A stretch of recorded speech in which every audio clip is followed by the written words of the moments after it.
Beds, stalls. Oh, you again, is it, love? We saw you last night, didn't we? That's any of your business, may I ask? Well, excuse me. 2, please. Back row.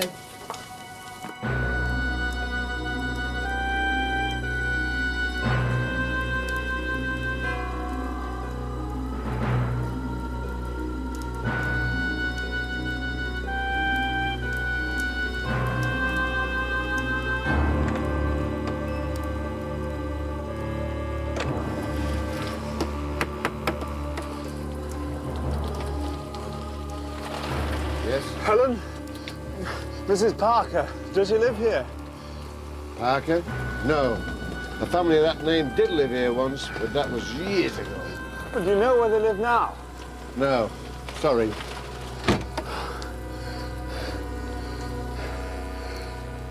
You kept looking at that woman. Oh, it's my favourite film. Huh? Yeah, I bet it is now. Oh, no. Yeah. Hey, you. I didn't see you two lovebirds in there. Where were you sitting, on the back row? No, we're getting too old for that. Do you like the plot? Some complete stranger comes up and offers to do a bit of villainy for you if you do a bit for him in return. Handy, that. He wanted a rich father shooting, not a couple of pheasants. I know, but I mean, it's a principle, isn't it? I mean, there's no motive. It's a perfect crime. But you don't have a wife who needs bumping off, Claude? Or do you? No. But I've got a barn that's worth more knocked down than standing up. I reckon if I were to have a word with some complete stranger, I couldn't have give the insurance companies a thumping. All right. Good night, then. Yeah, good night. Time, gentlemen, please. Now, come on, lads, come on. Time, please. Oh, I'm sorry, sir. Towels are up.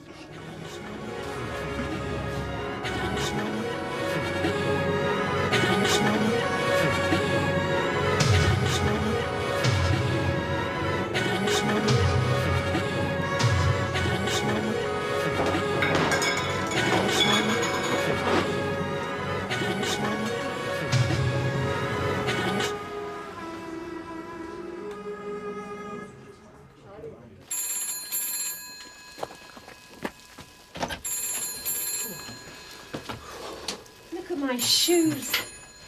Edgefield, please. Oh, hello, George. Yeah, hang on. Kate, it's George. Right. Hello, George. What have you done with him? Right, I'll be down straight away. Someone's taken ill at the pub. Do you want me to drive you? Yeah. You turn the car, I'll get my bag. Right.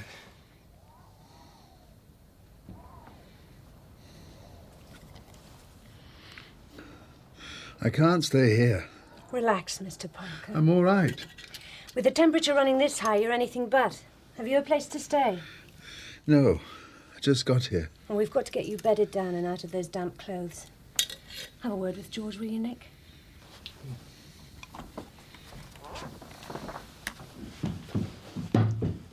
How is he?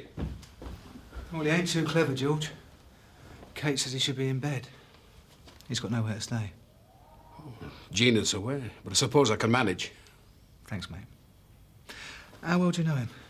Dennis Parker used to live here. Left 6 or 7 years ago. Has he got any family here? Used to. Mrs. and a kid, but they moved away. Hardly surprising, seeing as how Dennis ran off and left them both high and dry.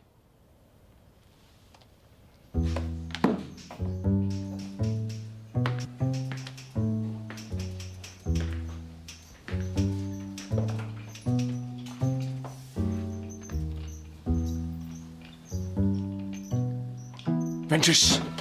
Yes, Sarge. Question. When was the last time you looked at the unsolved case file? Oh. Just as I thought. Bellamy? Rowan? Answer. Haven't a clue.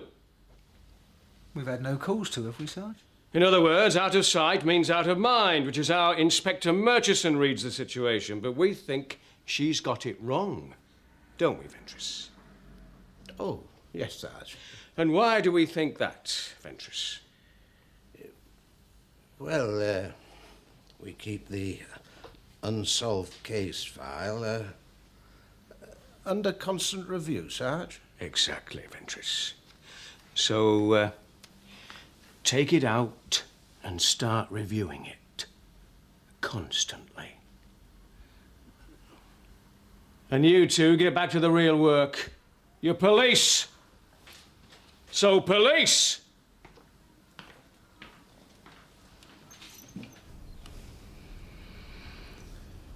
That's better. We seem to have nipped the infection in the bud, Mr. Parker. Well, how long before I'm up and about? You need at least another day in bed. How long are you planning to stay in Aidensfield? I don't know. I came here hoping to find my family. When did you last see them? Not since I left. If you chose not to contact them before, why is it so important now? It was no choice of mine. I'm not sure you'll believe this. I can hardly believe it myself. A few days ago, I found myself wandering about, somewhere down south. Don't ask me how I came to be there. What I'm trying to say is the last 7 years of my life is a total blank. So he lost his memory, forgot everything about his life here, and then suddenly, 7 years later, his memory's restored. Only he can't remember where he's been or what he's been doing. I think he's telling you stories, Kate. Anything's possible with amnesia. Having said that, it sounds unlikely. We'll see. So what are you going to do? Try to find his family for a start. Yeah, well, if he did live here, he's probably on Alex's old patient list. How clever of me to have married a copper.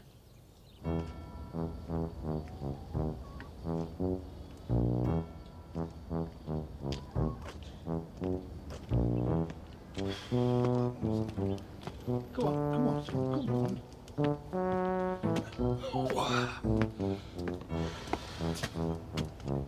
Mr. Greengrass? Who are you? A stranger, Mr. Greengrass, as in strangers on a train. So what you're saying is, you'll put a match to my barn while I'm nowhere about? For which you'll collect hundreds in insurance. Yeah, but then you expect me to do the same thing to your workshop or something in return? Right, like I say, there'd been no motive, nothing to connect us.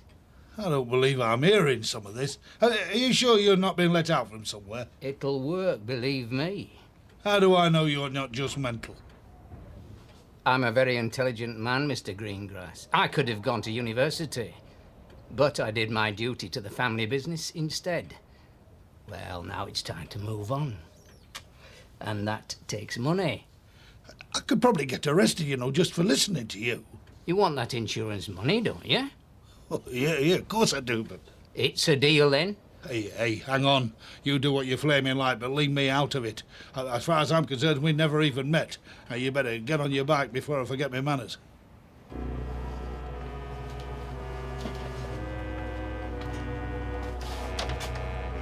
As you say, we've never met. Good night, Mr. Greengrass.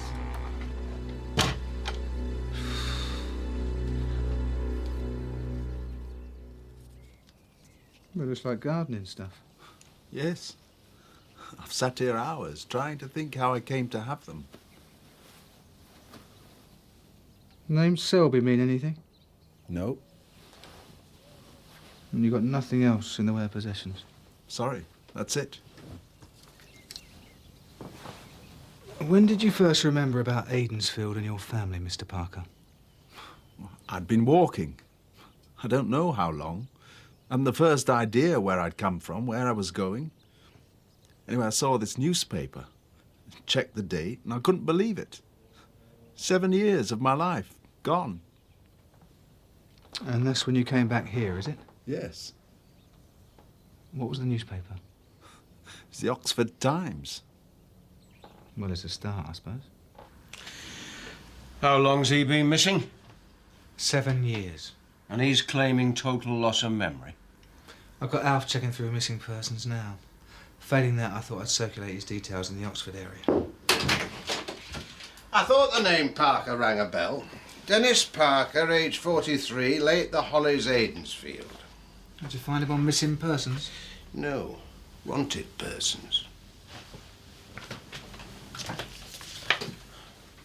Loss of memory, eh? He'll be lucky. Is Parker still here? Yeah. What's wrong? I've got to arrest him, Kate. Arrest him? What for? Well, he went missing, leaving more than just a wife and kid behind. He also left an employer short of 800 quid.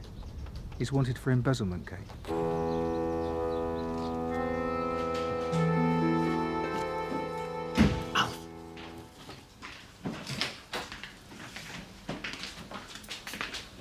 Dennis Parker, Sarge.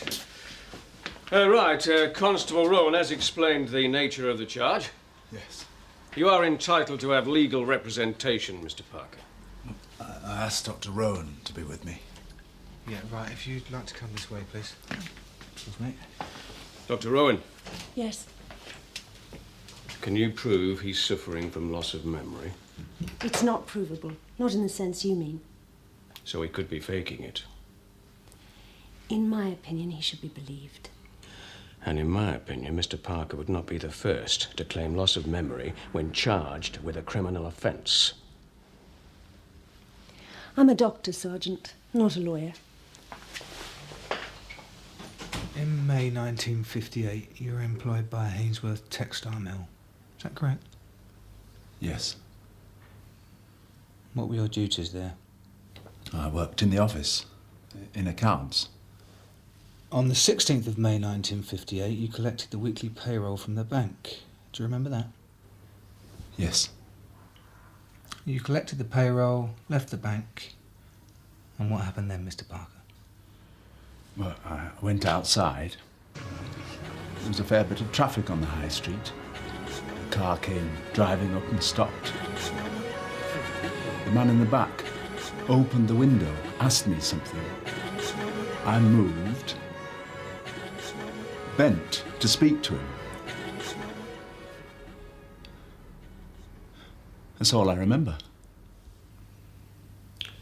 That was 7 years ago, Mr. Parker. Where have you been all that time? I don't know. Mr. Parker says he remembers nothing until he found himself hitchhiking to Aidensfield. Well, you must have lived somewhere. Had some sort of job. I know. But it's a complete blank. So you claim you've no idea what became of your employer's money? I didn't steal it. Are you quite sure about that, are we? Yes. So you claim you've no idea what happened after you left the bank? If that's so, how do you know if you stole it or not? You give us no choice but to pursue prosecution, Mr. Parker. You'll be kept here overnight, and you're being caught in the morning. Look, I came here to find my family, sort my life out, not end up in prison. Rowan, lock him up.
How's it going?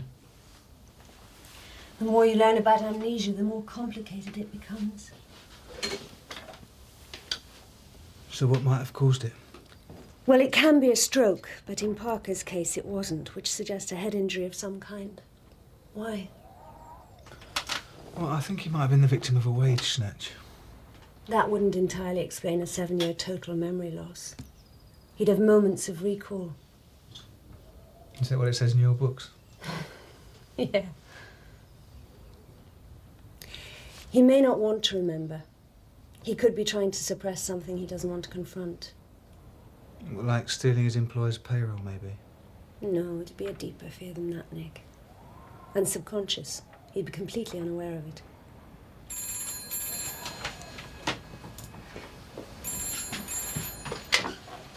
Aidensfield Police. What, have you called the fire brigade? Yeah, it's all right. I know where I'll be. Thanks. That first one was 11 to 2. The other two were beating the short end. It would come to nearly 14 quid. You better get home quick. If it's being burgled, I hope they leave something. Your house is on fire. Here, hang on. Hey.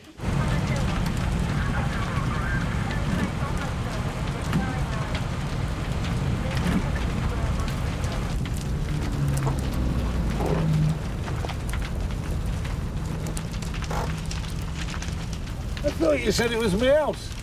Well, whoever called me must have got it wrong. Still, you've got your wish, Claude. You lose your barn, get a fortune in insurance money. Yeah. You're next in court, Mr. Burns.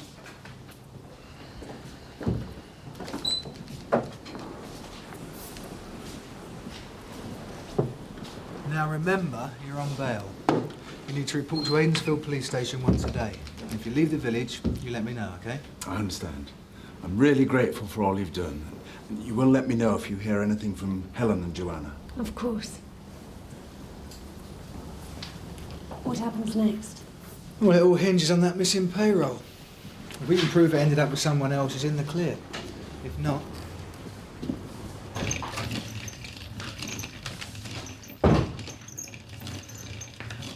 Morning. Right, mate. Right.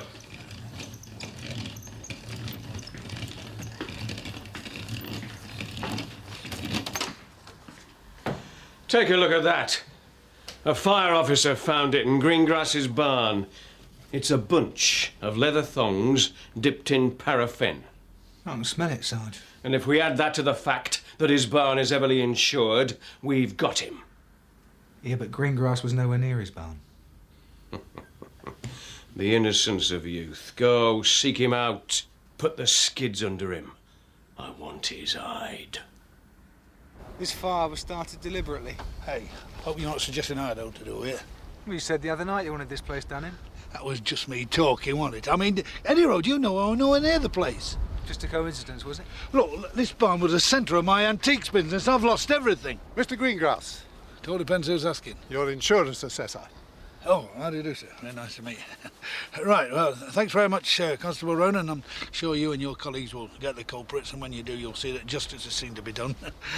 If you'd like to come and... I'm afraid it's left me a bit devastated, this. Nick! I found Mrs. Parker and her daughter. Well, where's she living? Middlesbrough. Alex sent her medical file to a Dr. Chapman. He's just rung me. Oh, right. She's working part-time in the local school. Well, I'll have to interview her.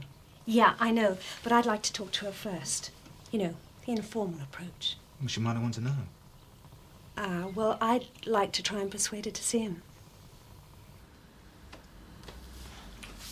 Phil? Look, the day Parker went missing, there's a report of a stolen car. Yeah, well, we get enough of them to paper a palace. Yeah, well, you look a bit further down. There's a report of the same car chased down the A1 and stopped by the Leicester and Rutland police. Yeah. Yeah, PC Rowan North Riding. Who's the best person to speak to in records? Hold on, I've just arranged for you to see Parker's employer. Right, Sarge. Yeah, I want to speak to the Leicester and Rutland police.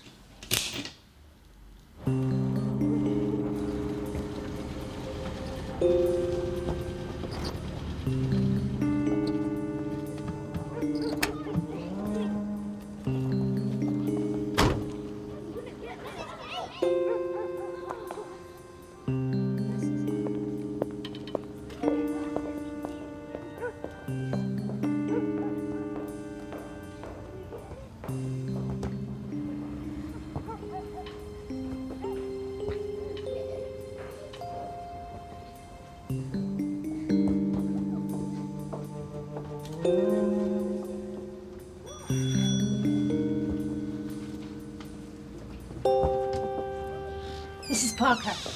Yes? My name's Kate Rowan. I'm the village doctor in Aidensfield. Aidensfield? I understand you used to live there. Yes, but that was years ago. Could I come in for a minute? I've got some information about your husband.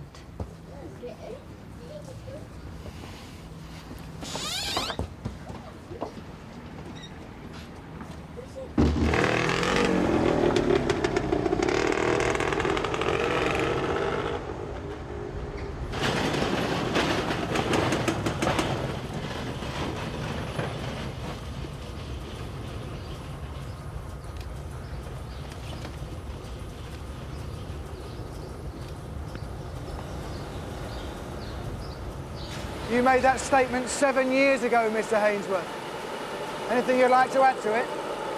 Not really. Dennis lost his memory, he said. Oh, so he claims. What was he like when he worked here? Keen, ambitious, you know, driven sort of a chap. It's maybe what tripped him up in the end, I reckon. Why's that? Question of wanting too much. Things he took on the wages I could pay, was bound to end in tears. Well, did you know of any financial problems? Obligations, more like. Expensive house, smart car, private schooling for his youngster. Was he the kind of man to have stolen your firm's money, Mr. Hainsworth? He married way up the social ladder. Well, there's nothing wrong with that. Not if you've got the means to support it. But he didn't. So, work it out for yourself, Constable. Has he said where he's been all these years? He can't remember. The last 7 years seemed to be a complete blank. And he's been arrested, you say? Yes. But he's out on bail. What does he want from us, Dr. Rowan? Initially, just to see you. After the mess he's made of our lives? I know it can't have been easy for you. Do you? Do you know what it's like to lose everything? Home, possessions, security, self-respect, even the basic means to support your child? No. It meant starting again. Learning to provide. I wasn't trained for it, you see. You seem to have managed very well. Fortunately, I was sufficiently educated to teach languages. Come on, Mum. I'm starving.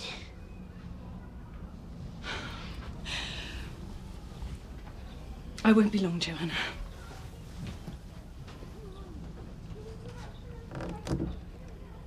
I'm glad I've seen her. Your husband's bound to ask. He nearly broke her heart. She was inconsolable. And I was left, trying to explain to her why her father had suddenly abandoned her. Look, I'm here solely as your husband's doctor.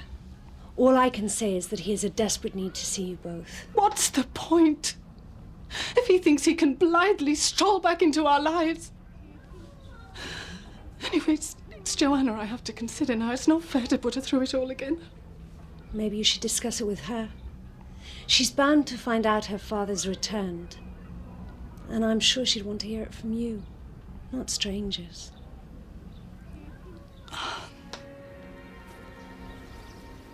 Joanna, I can't forget the one they call Joanna.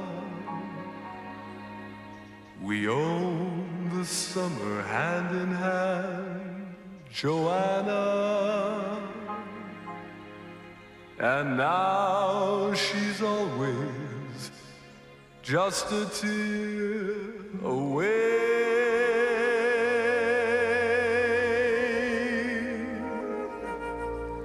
Goodbye, you long lost summer, leaving me behind you, repeating things for lovers that may find you. I still hang on to every word that day. You passed my way, Joanna. You made the man a child again so sweetly. He breathed your smile within your eyes completely. And on his heart, there's still a trace of you.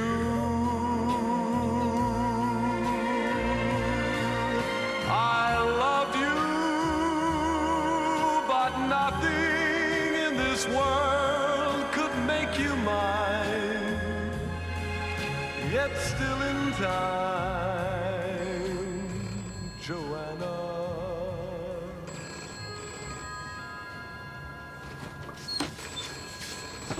C.J. Greengrass and Company can help you. Who is this? Harold Jenkins, Mr. Greengrass. Now look here, you. It's all right. No one saw me. I never heard that. I don't know what you're talking about. We're in the clear, Mr. Greengrass. All you have to do now is to take down my details and do as we agreed. I never agreed out. If I find you saying I did, I'll have your guts for garters. Now just leave me alone, right?